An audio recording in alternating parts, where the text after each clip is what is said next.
12 o'clock, and the muezzin calls the Muslim faithful to prayer at the mosque of Ibrahim here in Hebron, the home of the tomb of Abraham and Sarah, the tombs of Isaac and Rebekah, a place as sacred to the Jew as to the Muslim.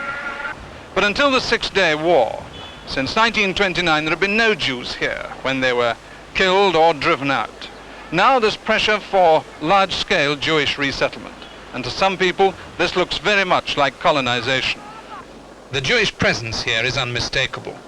Recognizably, Orthodox Jews are to be seen every day in the mosque and at their devotions at the foot of the cliff-like stone wall outside. But these men, in the somber black, the beards and ringlets and the characteristic hats of their religious orthodoxy, don't necessarily live in Hebron. Most of them don't. But there is evidence that some Jews are back to stay. A restaurant managed by settlers offering only kosher food. This restaurant is the gathering place for the 185 settlers who are already insisting on making Hebron their home, and for the coachloads of tourists in for a visit from their hotels in Jerusalem and Tel Aviv. The restaurant is also a kind of nafi for the armed Israeli soldiers on duty in Hebron, a Jewish center in what was a Jordanian Arab town. In the Israel parliament, the settlers have been called a handful of fanatics on a miserable adventure.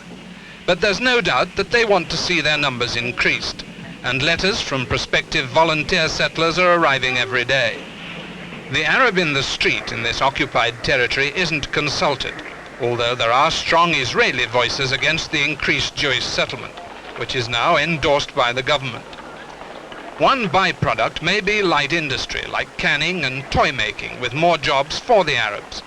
If government money is slow to come, private enterprise will probably provide it. But some Israelis see the government's decision as a sop to extreme religious elements in the Knesset, and they see the addition of 250 families less as a heroic return to a city where Jews lived for centuries, as another political complication between Jew and Arab.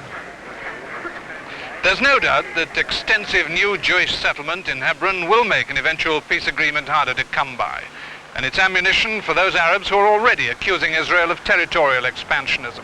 But there is support from it from a considerable section of the Israeli population who are against giving any of the captured territories back to the Arabs at all. But one comment did come from the Secretary General of one of the political parties in the Israeli parliament. We need a Jewish quarter in Hebron, he said, like we need a hole in the head. Well, those Israelis who see trouble coming will agree with him. Leonard Parkin, News at 10, Hebron.